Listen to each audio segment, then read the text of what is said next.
My DNA ancestry results are in. I'm going to be checking them for the first time. I'm going to see a pie chart first, and then the results are going to come out in alphabetical order. Great news, your ancestry DNA results are in. See my results. I'm going to go ahead and click. Oh my goodness. Okay. Let's see, DNA Marina. Oh yeah, I was already logged in. Oh wow. Wow. Okay, I'm looking at the pie chart. It is what I expected so far. Wow. Okay. View your genetic ancestry. Oh, look at the matches. Oh my gosh, this is so exciting. I'm gonna put my reading glasses on. Actually, okay. Oh yes, they did. The genetic community is accurate. Okay, show more regions. Oh, here it is. Oh, wow, this is amazing. Okay, I have, and my mouse is zooming in on the map. Okay, here we go. 29% Africa, 8% out of the 29%, the breakdown for the 29% is 8% Senegal, 7% Cameroon, Congo, 4% Africa North, and then, ooh, I feel the adrenaline. 5% Ivory Coast, Ghana, 2% Mali, 2% Benin, Togo, less than 1% Africa South Central hunter-gatherers. Oh, wow. And then the next region is 55% Europe, 31% Iberian Peninsula, 12% Italy, Greece. Oh my god, that's so amazing. 3% Finland, Northwest Russia, 3% European Jewish, 2% Ireland, 2% Great Britain, 1% Europe East, 1% Scandinavia, and then I have 14% America, Native American. I have, oh wow, I have less than 1% Pacific Islander, Polynesia. I have less than 1% West Asia, Middle East. Wow. And the genetic communities is correct. I have a genetic community and they identified where my mother was born. So for the general categories, I have 29% African, 55% Europe, 14% America, less than 1% Pacific Islander, and less than 1% West Asia. So I'm going to stop recording for a bit because I'm going to let family know. Ancestry for my ancestry DNA results. My predictions are, I guess, from largest to least in percentages are Europe, Africa, and America. Yeah, so for Europe, I expect to see mainly Southern Europe, and I do expect to see the Iberian Peninsula. For Africa, I expect to see mainly West Africa, if not exclusively West Africa.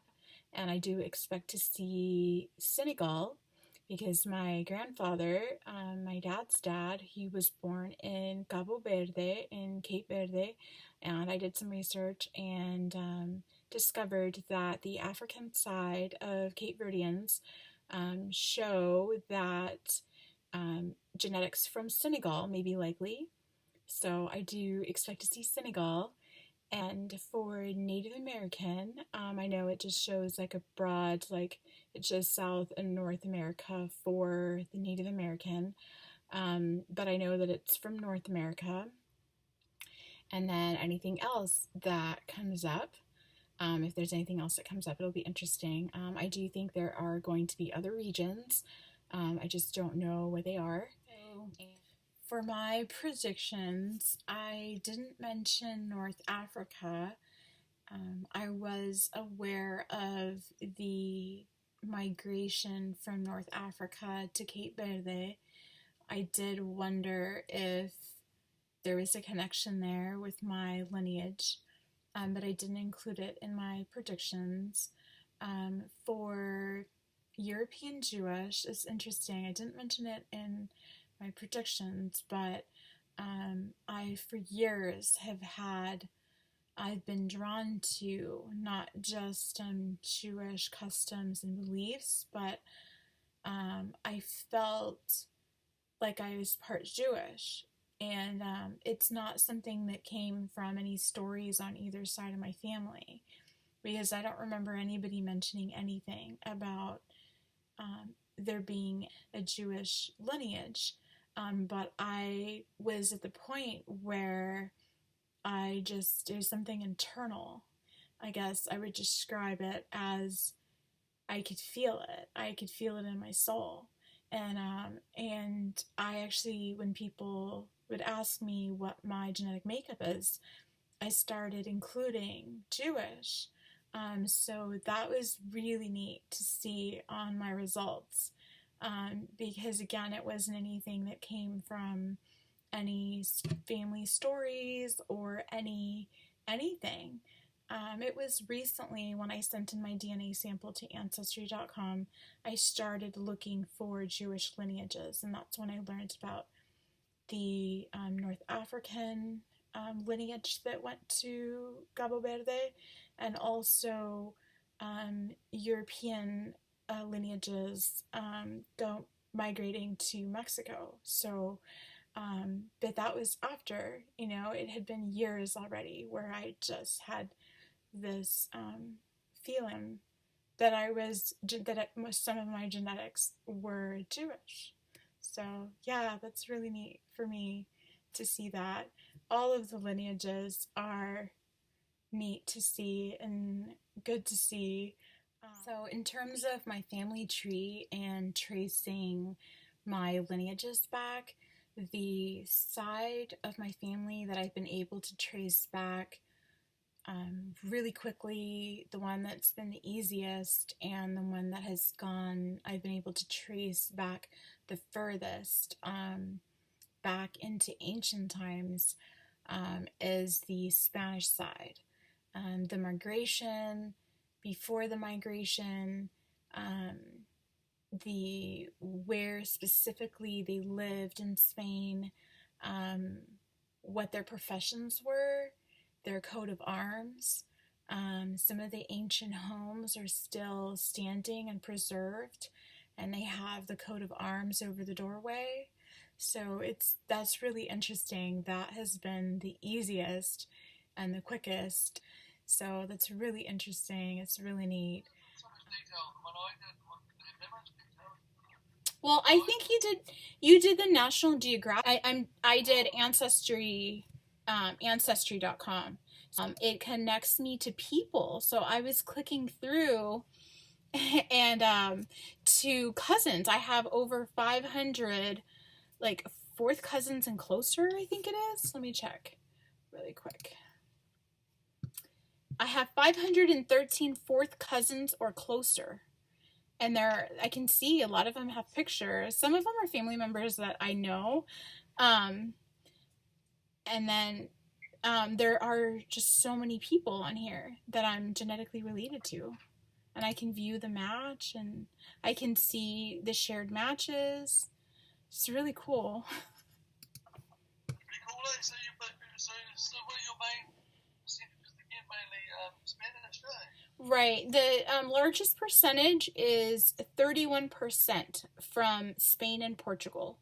The second largest percentage is 14% Native American, and the third largest percent is 12% Italy, Greece.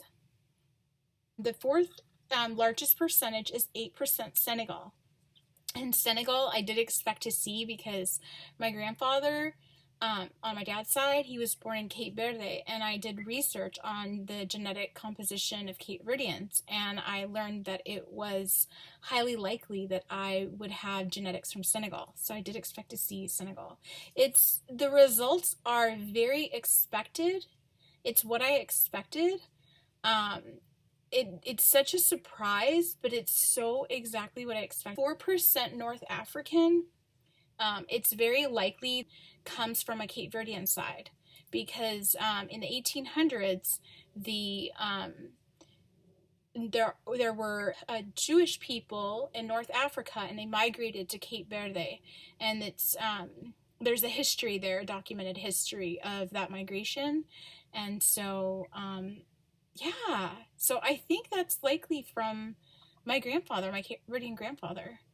And I'm actually able to see and get an idea of what is on what side through the genetic matches, the family that is on Ancestry.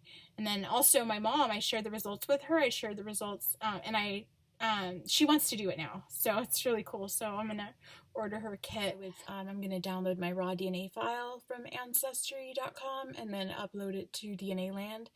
I know they are doing medical research, and they provide ancestry information for those that upload their raw DNA file to their site.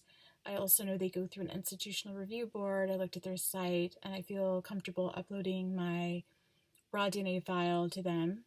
And it'll be interesting to see if they can provide more information, more detailed information on the Native American side, if they're able to trace back where in Asia the Native American genetics come from. That would be really interesting if they could identify groups of people, regions, and also groups of people in Africa, and to see also how the European side is displayed. So it'll be interesting to see that. So once I get my results from Ancestry DNA, I'm going to go ahead and figure out how to download my raw DNA file, upload it to DNA Land, and then continue to, read and intake the information from Ancestry DNA, and then after that, have a look at the DNA Land results.